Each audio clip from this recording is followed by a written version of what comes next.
அஸ்ஸலாமு அலைக்கும் வரஹ்மத்துல்லாஹி வபரகாத்து. அன்புக்கினிய சகோதர சகோதரிகளே, பிரமத அன்பர்களே, இது நபிகளாரின் நற்போதனை பாகம் 16. உறவினரின் உறவே அல்லாவின் உறவு என்று அல்லாவின் தூதர் ஸல்லல்லாஹு அலைஹி வஸல்லம் கூறிய ஒரு அற்புதமான அறிவுரையை இந்த காணொலியில் பார்க்க இருக்கிறோம். நாம் இரவில் எழுந்து தொழுவது முதல் அனைத்து விதமான வணக்கங்களையும் செய்வதற்கான காரணமே அல்லாவின் உறவை பெறுவதற்காகத்தான். அதன் மூலம் அவனது அன்பை உதவியை பெறுவதற்காகத்தான். நாம் உறவினரின் உறவை துண்டித்து விடும்போது அல்லாவின் அருள் அருந்து போய் விடுகிறது, அவனது உதவி துண்டிக்கப்பட்டு விடுகிறது என்று அல்லாவின் தூதர் ஸல்லல்லாஹு அலைஹி வஸல்லம் அவர்கள் கூறுகிறார்கள். அல்லாஹ் படைப்புகளை படைத்து முடித்த போது உறவானது எழுந்து அன்பாளன் அல்லாவின் அரியாசனத்தின் கால்களை ஒற்றை பற்றி பிடிக்கிறது. அல்லாவுடைய அரசனில் இருக்கிற அரியானையில் அல்லாஹ் விட்டிருக்கிறான், அவன் காலை பற்றி பிடிக்குது. அப்போது அல்லாஹ் என்ன என்று அதனிடம் கேட்பான். அதற்கு அந்த உறவுகளை துண்டிப்பதிலிருந்து உன்னிடம் பாதுகாப்பு கோரி நிற்கிறேன் என்று கூறியது.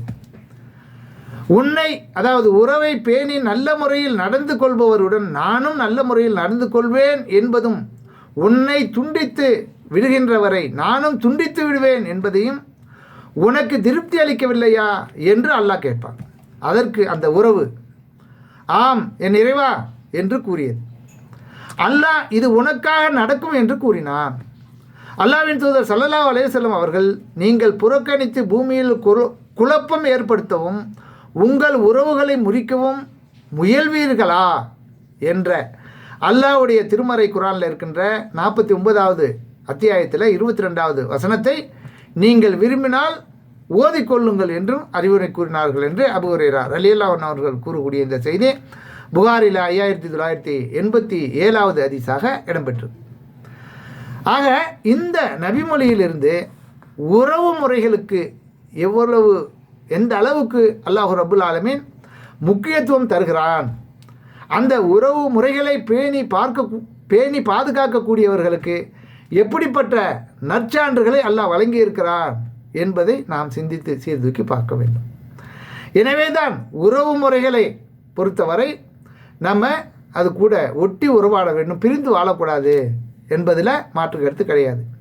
ஆனால் அதே சமயத்தில் உறவு முறைகள் என்ற அடிப்படையில் மார்க்கத்தை மீறி எல்லையை மீறக்கூடியவர்களுக்கு இது பொருந்தாது.